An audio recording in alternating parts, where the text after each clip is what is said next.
All right, so welcome to Illiterate Book Club, and we are now going to talk about our take on episode 2 Yeah, of Game of Thrones, this is our episode 2 of Game of Thoughts. Game of Thoughts. And so let's just jump right into this sort of, again, setup packed episode. Right. Yeah, exactly. It's kind of leading up to everything, but there was also kind of some of the stuff we weren't sure they were going to do. They kind of confirmed a little bit. Yeah, a little confirmation. So, I mean, first thing off the bat was Jamie survived Right. the encounter. Yeah, spoilers. You Yeah. didn't get this. Oh, yeah. If Major spoilers. stop now if you haven't watched this episode, Right. Yeah. and then come back. Right. So yeah, Jamie was right off basically that whole like everything they talked about in the preview of last episode was Right. like instantly solved to a Yeah, certain just degree. showed it right away. The exception of a couple of the scenes that got scattered out Right. towards the end. But yeah, Jamie gets lucky Right. because he's handsome and people like him. Right. Uh, yeah. So I mean, I guess it looked like there was not really going to be much hope for him because Tyrion at the time wasn't in Daenerys's good graces. Yeah, he had lost his sort of clout, and Right. so what he had to say wasn't taken very seriously. Right. And Sansa didn't like him very much, and I think at that moment, John would have been fairly whatever y'all think. You know what I mean? Yeah. She defers to him after the entire like Yeah, situation. and I think unfolds. he kind of brushes it off Right. in that moment because he's Yeah. still really. It seems like he's really distracted by the news Right. of what happened at the end of the last episode of Right. him discovering his true parentage. Yeah. And so, yeah, I think that, I mean, he would have kind of been either, if she would have been like, no, I don't want you here, you're going to be in the cell or you're going to die, I think he would have just been like, whatever. You know what I mean? What am I gonna do? Right, You're the right. queen. You're the queen. Whatever. He wouldn't have protested that much. Right. But I guess Brienne saves the day. Brienne comes Right. in, and so yeah, she stands up in her usual very formal, formal esque way of Right. being. Yes, not to be disrespectful, but I don't think you should kill this guy. Right, She stands up for him. She's says the highlights of their time together, and Right. And I think it was kind of a cool reveal for Sansa to see that, hey, he kind of played a big role in you coming back too. yeah, and her and it was really good piece of acting. I think there was like the reaction of her, like the camera on her, Right. showing that like, oh, she suddenly has to completely rethink her idea about this guy Right. because she just learned from this person who she completely trusts that he who she just assumed was this horrible person who wanted her family dead Right. actually was critical in her own story developing and Brienne Right. being there to help her in the way she was. I think it's kind of cool that which I guess we're not going to see how it ends. This could be the very beginning of, the end for a lot of people. But a lot of the honorable people, the people you've really liked, are there now. You know what I mean? Or in the The ones that are Winterfell. still alive Right. are together. Exactly. And Yeah. this game's been a lot of bad people getting ahead. You know what I mean? Right. Like especially through the first few seasons, and now it's kind of cool to see the honorable people that you like, the people that the fans kind of rally behind, actually making their stand together. Absolutely. Now we'll see how that works out. For Yeah. them. I guess. Sorry, I don't mean to cut you off, but I think No. from there to kind of maybe run through the process a little bit. I guess we could go ahead and talk since we're on Jamie about him and Bran. Yeah, I was about to say the same thing. Yeah. Of Bran keeps he doesn't support Jamie, but he also doesn't call out Jamie. Like Right. this is the first time that these two characters have been in the same room ever since Jamie pushed Bran out the window in episode 1. Right. And at least when he's been awake, right? And so Bran, who's awake and remembers everything, Mm-hmm. could have easily said, "Hey, just so you know, I caught him and his sister, and he pushed me out the window." Right. But I mean, it's funny because he even alludes to it in a line, right? Because he Right, says right. that the things we do for love Right. Yeah. line, which is exactly what Jamie says Yeah. right when he pushes him out the window. Right. I think it's just him acknowledging, hey, I remember this, but Right. at the same time, And that look of registration in Jamie's face of, right, oh When crap, yeah, yeah, yeah, this kid could just totally ruin my world. right. And I think that was kind of cool. Their little meeting afterwards. I just, in a way, I guess we'll see when the battle happens, and maybe he hasn't really needed to show his power, but I feel like Bran hasn't really showed what he can do to a lot of people. He just talks weird.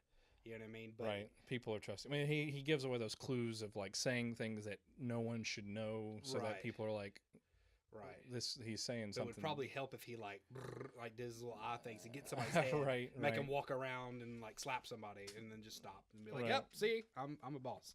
You know what I mean? To a certain degree, I know that's not his style. Right. And it's also sort of like he is in this new role of the three-eyed raven. Right. So those powers are reserved for very specific uses, I think. Yeah, he has a very, I guess, bird's eye view of what's going to happen. Exactly. Raven. That's Exactly. funny. And that kind of goes in that conversation they have afterwards of like looking at the big pictures, like, he says, I didn't call you out because, you're not going to be any use to us if you're dead. Right. And so what do you think of really quick of this comment of, when Jamie said, what about after? And he said, what makes you think there's going to be an after? Right. Yeah. And so it's kind of the thing. If Bran was the kind of person, the kind of character who would actually like screw with someone mentally, Right. it would be like, oh, he's just messing with you. But at the same time, he could just legitimately be giving a nod to Jamie saying, you probably aren't going to survive this. Right. And I wonder, like, how does his powers go retrospectively in the future? Like, we've seen him in the past, but I don't know if it's necessarily. Yeah, I think the future. It seems like the future stuff seems a little more muddled and not He's clear. not like a Doctor Strange. Yeah. Well, I mean, maybe he is in the sense of like he's seeing potential features. The potential things and the things that like will definitely come to pass, but how people react to them and how everything will shake after the fact. Right. Doesn't seem like it was inevitable that the Night King would come below the wall and there would be a fight, but how everything's going to shake out is not. I mean, just like when he said in the planning period, which we'll get to that, the planning scene where he says, they say, what if we throw, dragon fire at him? Right. He said, and he's like, no one's ever tried it. So he's like, his knowledge and his knowledge of like all of mankind of what has been tried. Yeah, he can't like just look into the future and say, oh yeah, that's going to work. Yeah. He has like a very specific skill set. Right. So I guess to kind of move along throughout the narrative a little bit and hit on the bigger pictures, Sir Franzone. Yeah, Sir good old Sir Friendzone advises Danny and shows his character, does the honorable thing by defending the guy who took his job. Right. And doesn't, he could have easily undermined him. Like he could have easily gone up to him like, hey, this guy's a joke. You shouldn't listen. You should just go ahead and kill him, or just throw him in the cellar because you can't trust this guy. Right. But he doesn't. He's like just stands up for Tyrion. Right. And actually, gives solid advice, even when it hurts him. Which is the kind of, you don't see those characters are kind of rare, especially in a Game of Thrones world. That's what I mean by everybody that seems like honorable people are there. But I guess that's kind of the scary part, because like all the good people are there that you. Yeah. So all either the people that something you bad's really gonna happen, or they're not. There's gonna be some like turning points with these characters, and it seems like they're building up to some of that. Yeah, it could be with a few different people, and we'll kind of get to that later. So I guess right from there, him giving the advice, I guess, kind of, shows that she's trusting there, but she kind of sees some bridges that she needs to mend, and that's when she goes to Sansa. Oh yeah, and that's what's really good about it. I'm glad they did it this episode of her like actually reaching out, and trying to bridge that gap, and that was a good scene. Yeah, like both those actresses are really good, and they've they've always, especially knowing that character. They've always been really solid, and seeing them together in that capacity, back and forth, and you have them like Danny's trying to make an emotional connection, saying, "Oh yeah, we agree. We're on the same page on this, or at least we were." Yeah. And then feeling out what Sansa is saying, and they're really there together. And what I liked about that, it was there was a togetherness, but there was also that it had the reveal of the rub right at the end. Right. And they did that a couple times this episode, where there's a statement at the end of a conversation that sort of reveals the problem that's going to occur. Right. And in this case, it's, despite all this stuff, all these commonalities and like this they as people would be really good friends. Right. But Sansa's thinking of the North, and the North doesn't want to be ruled, right. and Dany wants everyone to bow to her. Exactly. And that's going to be the problem. That's going to be the rub, is because she's okay with the North kind of having its autonomy as long as it still is subservient to her. It's the ego of Dany. That's always and that's also, as we'll talk about here at the end, what goes on with her and Jon. Yeah, that plays a role. But what I think was cool about what you said about them reaching out and actually having a conversation, I think that was, and I guess it was purposely done to kind of like give the big reveal that, hey, they had been conversating. But that was like one of the things that was so infuriating in the last season when it was between Sansa and Arya, and they kept, like, Littlefinger was building up that tension. You thought, man, she gonna turn on her? Right. You know what I mean? Like, why wouldn't they just have a conversation? And that was like always the thing. Like, why don't you apparently just talk? They did. Right. Yeah. And apparently they did, but that went on behind the scenes, so you didn't know it, which created the drama. And then right here, it's like, there's enough drama going on with what's happening. Let's see, the people. Well, and I think it's also this power dynamic of, like, the Sansa is taking on this role that's really interesting for her character of, like, she sees things really clearly right now. Right. And so I think even in that whole scene, you could see it where she did want to have that bridge built between her and Dany, but at the same time, she was very, like, astute at, I think, realizing that Dany's motives were for her to rule. And I think that's what motivated that statement about, what about the North? Right. What's going to happen afterwards? That Jon loves you, and then are you just manipulating him? And then, who's manipulated who? I'm fighting his war, which I think was kind of cool. But then was, again, we'll kind of go. I don't want to fast forward too much. So I guess from there, what do you think the next big topic would be? All right, so obviously at this point in the episode, we had the folks that we had the Night Watch and the scouting party that met up and then ended up coming back and delivering the news about where the Night Army was or is and how close it is. Right, and then that I was kind of jumping ahead, and we'll go back because I guess that kind of leads into the crux of, like, their whole big plan and them getting preparation. I can't even get that right word. Preparation. They're them planning, I guess. Yeah, will be the planning. But it was cool, like, kind of skipping ahead really quick, and we won't touch on that anymore. But seeing those three, the final of the so Jon and the other two that were all together on the Night's Watch, right? All the way season 1, Yeah, it must have been season 1. Yeah, season 1, or where he went to the wall. Yeah, he went to the 1 and 1. Yeah. So wow. Right, that's crazy. That all of them together, I guess. And the ones. I don't think they all came back at once. Well, I think they briefly met up. Right. When he got stabbed and all that happened. But anyways, it was still cool, like a reunion of them kind of starting back. Right. But then I guess kind of getting to some of the meat of the story of kind of where things are kind of getting out here. So that was them planning the tactics for what they're going to do to face off against the Night King. And this is interesting because you have Brandon really taking the lead sort of unexpectedly, I think. Bran. Because they were all planning, but then he just steps in and says, "Okay, he's coming for me." Right. He's going to kind of erase the memory of man, as they were thinking. Right. Have this motivation. Right. And we don't exactly know what that means. Why he's wanting to do that. Right. Yeah. That's kind of a trippy thing to think about. Right. Like, he's trying to erase the world, but what erasing the memory has to do with that. Right. And I mean, which is kind of a neat plan, kind of makes him like the Vision, kind of to go back to Infinity War. But at the same time, like, is the Night King gonna just show up there in person, or does he want to change him, or is he gonna fly in just on his dragon and burn the place? You know what I mean? It's right.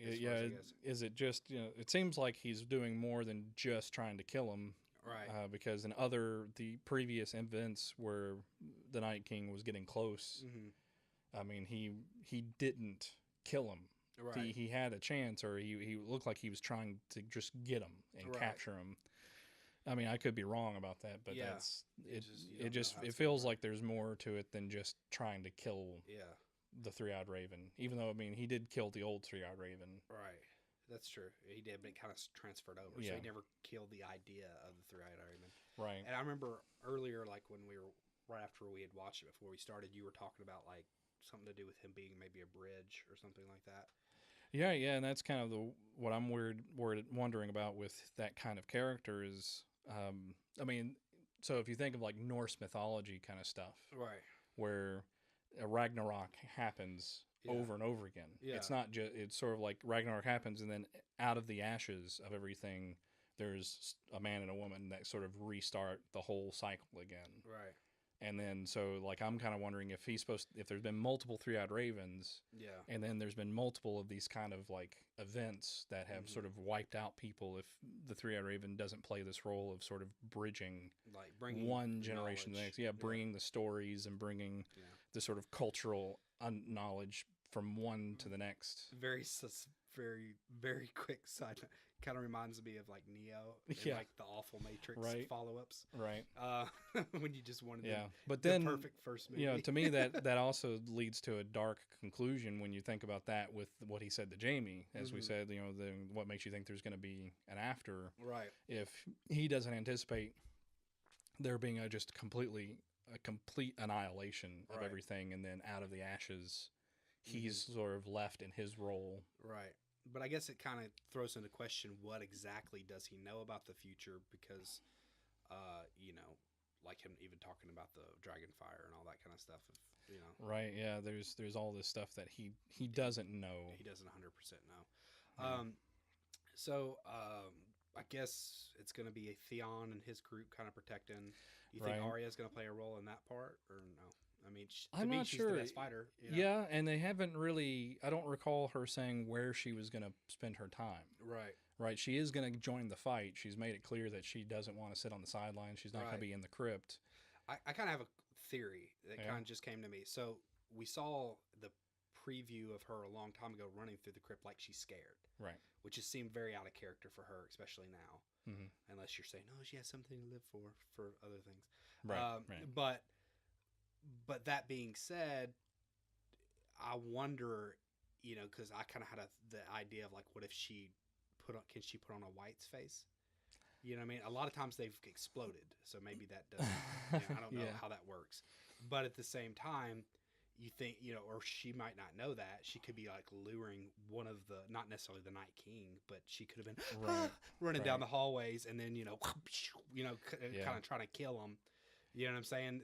Taking his face and thinking she's going to do that, or maybe she can do that. And you think of, again, think a little bit forward into the episode of her conversation with the Hound. Right. And even with the blacksmith about, what she's like, I've seen the many faces of, death.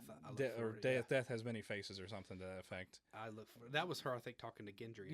Gendry. Yeah. So like, that was cool. I'm look forward to seeing this one. Yeah. And so like, I'm wondering what the connection has with this and the god of death. Right.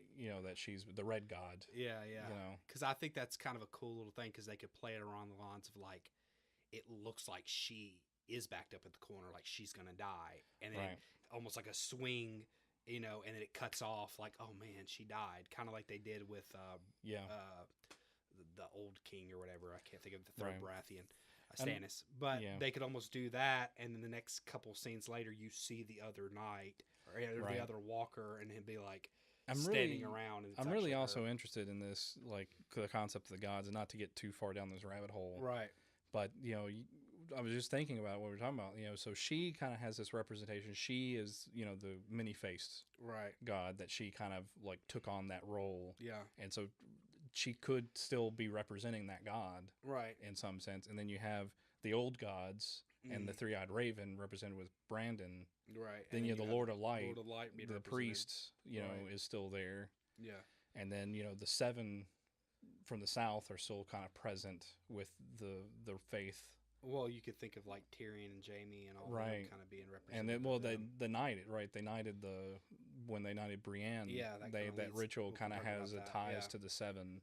Exactly. So I mean, I guess that's the next big plot points is them got just the character moments of them sitting together, and then that was a cool waiting for the battle to start. Yeah, and it was touching about all like her trying to play it cool, like I don't want to be. I don't want to be a knight. No, and then she's about to cry. Yeah, I mean, it was a great moment, and it was. Cool. Cool. I think it was a great moment for all of them because it's all the old war dogs, right? Right. I mean, it's all the greatest fighters that have survived to this point, all sitting together, sort of like, just drinking, kind of sharing war stories, and just, spending time together. That and was then cool. Yeah. it's sort of like, bringing up this honor because there's no reason why she shouldn't have been a knight already. Right. Yeah. And they're all like, you know what, screw it. We all know you're great. Right. So we'll just make this official. That was a cool another little moment for Jamie and her, which, there was a lot of moment with, can't think of the big dude's name. Giant's Bane or whatever his name is. Yeah, old Giant's Bane. Yeah, that was pretty funny stuff. Which I guess we can quickly, go to the next big thing. I think was probably Arya and Gendry kind of finally. Yeah, sealing the deal. Right. Whatever you want to call it. Kind of a weird thing to see a girl go from prepubescent to... no, that was really uncomfortable. It's like I wanted to turn my eyes. I was like... Avert yourself. I was like, I know she's old enough, but I don't like... Well, no, I mean, it was... I think the saving grace of it was that as opposed to, like, many of the, like, Sansa's first sort of scene... Right. And then these other scenes... But Sansa hasn't still been, like, nude in any of it. No. But her, like, sexual encounter was, like, awful. Rape. Yeah, exactly. I mean, and then, but in this case, you have, like, one of those few moments in which, she's in complete control of this situation, and she's, she initiates, and, it's her desire. So, speaking, though, kind of on control, because that really is easy to lead us into the next section, where basically Jon reveals himself to Daenerys, and she almost feels like she's losing a little bit of control. That's the other like, male-female dynamic there. And because you can see it. Like, I mean, and of course it's, us knowing her story. Right. And knowing how badly she's wanted this. And, she now finds out that the person she loves is potentially her rival now. Yeah, the real heir. And the one that could, rightfully take it away from her in the sort of respectable sense of, he has a claim. Right. And I mean, it would be kind of easy if you really think about it for her to, them to be out in the battlefield and whoops, I burned you with my dragon. He died. Right. But he's a Targaryen. Targaryens don't burn. Oh, that's true. Dragons, if he's a true dragon. Right. Fire's not going to hurt him. Huh.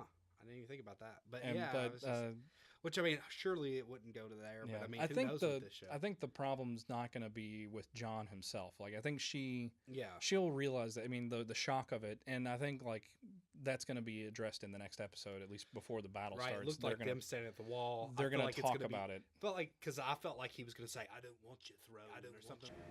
Okay, so we had a technical issue a little bit. Actually, it's embarrassing. We ran out of film, as you can see.